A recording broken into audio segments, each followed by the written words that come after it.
दोस्तों नमस्कार, N K education में आपका स्वागत है। और आज मैं जो प्रश्नोत्तर की सीरीज़ थी, इम्पोर्टेंट क्वेश्चंस की जो सीरीज़ में चला रहा हूँ, उसका सेकंड पार्ट मैं आपके सामने डिस्कस करने वाला हूँ। तो इसमें कुछ हम महत्वपूर्ण प्रश्नों जो कि पर्यावरण अध्ययन से जुड़े हुए हैं, सभी प्रश्नों पे में यहाँ पे मैं अराउंड 25 क्वेश्चंस होंगे जिस पे हम बात करेंगे। और बहुत इंपॉर्टेंट वो क्वेश्चंस हैं क्योंकि मैंने पूरा एनालिसिस किया है और फिर उसके बाद ही इन चीज़ों को देखा है कि कितने इम्पोर्टेंट हैं। और ये क्वेश्चन जो है बहुत सारे एग्जाम्स में भी पूछे गए हैं, इनके कॉन्सेप्ट आपके माइंड में होने चाहिए। तो यहाँ पे जो क्वेश्चंस होंगे वो होंगे 25 और ये सभी होंगे इन्वायरमेंटल स्टडी से जुड़े हुए। ठीक है, तो शुरू करते हैं इसको। चलिए देखते हैं। देखो, पहला क्वेश्चन है कि भारत के वर्तमान वन एवं पर्यावरण मंत्री हैं श्री प्रकाश जावड़ेकर। इसको ज़्यादा डिस्कस करने की ज़रूरत ही नहीं है। किस सम्मेलन में और कब पहली बार विश्व पर्यावरण दिवस मनाने की घोषणा की गई? तो आपको पता है, स्टॉकहोम में 1972 में 5 जून 1972 को ये स्टॉकहोम स्वीडन में हुआ था ये समिट। और इस सम्मेलन में क्या हुआ था कि वहीं पे डिसाइड किया गया था कि जो 5 जून से जो पर्यावरण दिवस हर वर्ष मनाया जाएगा, विश्व पर्यावरण दिवस, तो यहाँ से एक घोषणा हो गई थी। अगला है एजेंडा 21 का संबंध किस सम्मेलन से? तो एजेंडा 21 का संबंध जो है वो आपको पता है कि 1992 में जो पृथ्वी सम्मेलन हुआ था, ये कहाँ हुआ था? ब्राज़ील की राजधानी है रियो डी जेनेरियो, वहाँ पर हुआ था।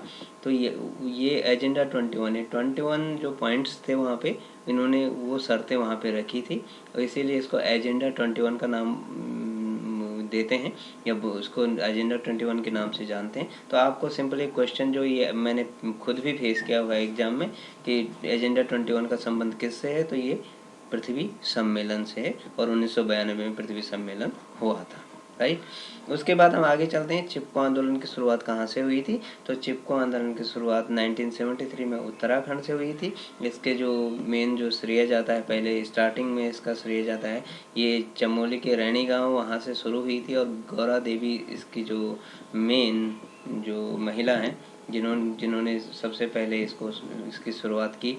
और देन उसके बाद फिर इसको जो बढ़ाने का प्रणेता जिसको हम बोलेंगे उसका काम किया है वो सुंदरलाल बहुगुणा ने किया है। उन्हीं को इसका श्रेय जाता है कि वो इंटरनेशनल लेवल तक इसका मुद्दा पहुंचा। ठीक है, अब हम आगे चलते हैं और नेक्स्ट में है, देखिए, पर्यावरण संरक्षण से जुड़े किस आंदोलन की शुरुआत कर्नाटक राज्य से हुई है? तो कर्नाटक में ये एक जो जिनके नेतृत्व में हुआ उनका नाम है पांडुरंग हेगड़े और ये एपिको आंदोलन है। तो एपिको आंदोलन एक पर्यावरण संरक्षण से जुड़ा हुआ आंदोलन है और आपको ये मालूम होना चाहिए कि कर्नाटक से इसकी शुरुआत हुई। तो ये भी चिपको आंदोलन की ही तरह था, कोई ज़्यादा डिफरेंस इसमें नहीं था। अब देखो यहाँ पे क्योटो प्रोटोकॉल का संबंध है। क्योटो प्रोटोकॉल का संबंध किससे है? तो क्योटो, पहली बात तो आपको नेम से भी पता लग रहा होगा कि क्योटो एक जापान जो है कंट्री, उसका एक सिटी है। और इसमें जो ये समिट हुआ था, ये जो क्योटो में जो समिट हुआ था क्योटो शहर में, ये जलवायु परिवर्तन से इसका संबंध है क्योटो प्रोटोकॉल का। तो प्रोटोकॉल क्या होता है पहले इसको समझ लो कि जलवायु परिवर्तन के लिए जो समिट किया गया था क्योटो में, वहाँ से इसकी शुरुआत होती है। और इसमें प्रोटोकॉल जो वर्ड आता है बार बार आता है, इस पर कन्फ्यूज नहीं होना आपको। प्रोटोकॉल सिंपल रूल होते हैं, नियम होते हैं, कुछ शर्तें होती हैं। तो ये वो चाहे किसी दस्तावेज की फॉर्म में है, ठीक है, तो ये रूल हैं जो कि फॉलो करने होते हैं। तो उस पर सभी हस्ताक्षर करते हैं।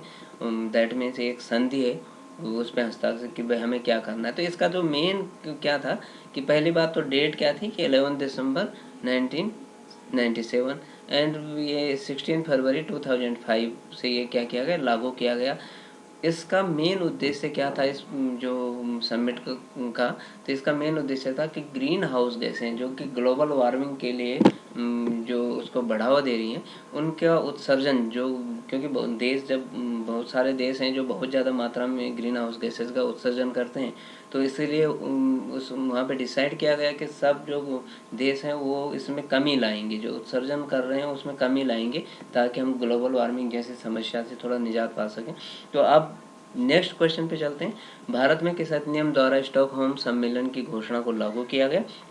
तो भारत में इसके लिए जब पर्यावरण दिवस मनाने की घोषणा हुई थी संयुक्त राष्ट्र में, तो उसके बाद क्या किया गया कि जो पर्यावरण संरक्षण अधिनियम जो इंडिया का है 1986 वो बनाया गया और उसको 19 नवंबर 1986 से लागू किया गया। बहुत इम्पोर्टेंट है। और इससे अब आगे बढ़ते हैं और यहाँ पे जो 8 नंबर पे क्वेश्चन है कि मॉन्ट्रियल प्रोटोकॉल का संबंध है। मॉन्ट्रियल प्रोटोकॉल का संबंध, देखिए जो समिट जहाँ हुई उसको उसी का नाम दे दिया, ठीक है। तो ऐसे ही इसका मॉन्ट्रियल प्रोटोकॉल मतलब ये रूल्स जो वहाँ बनाए होंगे तो उसका नाम उसी से दे दिया। और इसको ओजोन परत संरक्षण से ये रिलेटेड होती है। यहाँ पर ओजोन के लिए स्पेशल चिंता की गई कि ओजोन जो परत है उसका क्षरण हो रहा है और उसको हमें बचाना है, ठीक है। आगे चलते हैं। विश्व पर्यावरण दिवस 2020 का विषय क्या था? तो आपको पता होना चाहिए कि अभी तो विश्व पर्यावरण दिवस हमने 2020 में मनाया, ये इम्पोर्टेंट है। इसका जो मेन थीम था, विषय था, वो था जैव विविधता। और इसका आयोजक जो देश था वो था कोलंबिया। आयोजक देश कौन था? कोलंबिया था, ठीक है। अब 10th नंबर पे चलते हैं। विश्व वानिकी दिवस कब मनाया जाता है? तो कुछ यहाँ पे दिन भी हैं जो इम्पोर्टेंट हैं, कुछ स्पेशल डे जिनको सेलिब्रेट किया जाता है किसके एस्पेक्ट में, जो एनवायरनमेंट के एस्पेक्ट में। तो देखिए यहाँ पे 21 मार्च विश्व वानिकी दिवस मनाया जाता है। 11 पे है विश्व जल दिवस, तो ये भी 22 मार्च है। और यहाँ पे ध्यान देंगे कि 22 मार्च के बाद इसको इजी है याद करना, 22 अप्रैल पृथ्वी दिवस। तो यदि आप इसको याद रखते हैं तो आई थिंक ये भी आपको याद आ जाएगा। तो मार्च में जल दिवस हो रहा है और अगली बात ये जल सीधे अब पृथ्वी पे गिर रहा है, ये सोच लो। तो ये पृथ्वी में 22 अप्रैल, ठीक है। जब 22 मार्च पे जल गिरना, ये सोच लो, एक ट्रिक लगा लो कि यहाँ से शुरू हुआ और 22 अप्रैल तक यहाँ पहुँचा, 1 महीना लगा इसको। तो आपको उससे रिलेट कर लीजिएगा याद करने के लिए। विश्व पर्यावरण संरक्षण दिवस, ठीक है। विश्व पर्यावरण संरक्षण दिवस 26 नवंबर को मनाया जाता है। विश्व ऊर्जा संरक्षण दिवस ये है 14 दिसंबर 14 दिसंबर को मनाया जाता है। विश्व जनसंख्या दिवस, ये बहुत इंपॉर्टेंट है, ये भी बहुत ज़्यादा पूछा जाता है। 11 जुलाई है। अंतर्राष्ट्रीय बाघ दिवस 29 जुलाई। टाइगर पे भी बहुत ज़्यादा फोकस होता है, तो एग्जाम में बहुत बार पूछा गया है। अब बात आती है कि औरंग राष्ट्रीय उद्यान देश का जो 49वां टाइगर रिजर्व है, ये रिजर्व इसको हम मिनी काजीरंगा के नाम से भी जानते हैं। तो ये किस राज्य में स्थित है? तो जब आप काजीरंगा की बात करेंगे तो आपको पता है कि काजीरंगा नेशनल पार्क जो है असम में पड़ता है। और असम में ही ये स्पेशल एक जो बोलते हैं ना, एक सींग वाले गैंडे के लिए प्रसिद्ध है ये। तो यहाँ पे मिनी काजीरंगा यदि किसी को बोला जाता है तो वहीं पर वहीं एक औरंग राष्ट्रीय उद्यान है, ये इसको भी टाइगर रिजर्व घोषित किया गया। तो ये 49वां, ठीक है, 49वां जो था टाइगर रिजर्व था, तो इसको मिनी काजीरंगा भी बोलते हैं। अब आगे हम बढ़ते हैं। यहाँ पे बात करेंगे जैव मंडल आरक्षित क्षेत्र शीत मरुस्थल किस राज्य में है? तो शीत मरुस्थल जो है ये आपका पड़ता है हिमाचल प्रदेश में, जो शीत मरुस्थल जैव मंडल आरक्षित क्षेत्र है। मैं कभी इसके बारे में विस्तृत चर्चा करूंगा कि जैव मंडल आरक्षित क्षेत्र क्या होते हैं, नेशनल पार्क क्या होते हैं, या फिर बर्ड सेंचुरी जो होती हैं, ठीक है, उसके बारे में हम बात करेंगे। बायोडीजल किस पौधे से प्राप्त होता है? तो बायोडीजल होता है एक जेट्रोफा होता है, जेट्रोफा एक पौधा होता है, जिससे बायोडीजल को बनाया जाता है। भारत का अंटार्कटिका में अनुसंधान केंद्र थे जो उनके नाम क्या है? तो देखिए सबसे पहले भारत ने अंटार्कटिका पहले समझिए। अंटार्कटिका आप जानते हैं कहाँ पर है अंटार्कटिका? यदि हम ग्लोब को देखें तो ग्लोब में किस तरफ अंटार्कटिका पड़ता है? नीचे साउथ की तरफ, राइट। और आपको पता है कि दोनों ध्रुवों पे बर्फ बहुत ज़्यादा होती है। तो वहीं पर जो साइंटिस्ट हैं उन्होंने अपने लैब जो बनाई है उसमें देखो, यहाँ पे जो अनुसंधान केंद्र बनाए, रिसर्च सेंटर थे उनके, पहला जो इंडिया ने बनाया था दक्षिण गंगोत्री उसका नाम था। तो आप दक्षिण गंगोत्री बोल के आप कंफ्यूज नहीं होगे कि गंगोत्री उत्तराखंड में है, गंगा वहाँ से निकल रही है, गौमुख गंगोत्री वो सामने है बिल्कुल। तो यहाँ पे कंफ्यूज नहीं होना, दक्षिण गंगोत्री एक रिसर्च सेंटर था है। और उसके बाद उन्होंने 2 रिसर्च सेंटर और बनाए, उसके बाद बनाया मैत्री और देन भारती। तो ये तीनों आपको याद रखने हैं कि वहाँ पर अनुसंधान के लिए सेंटर बनाए हैं इंडिया ने।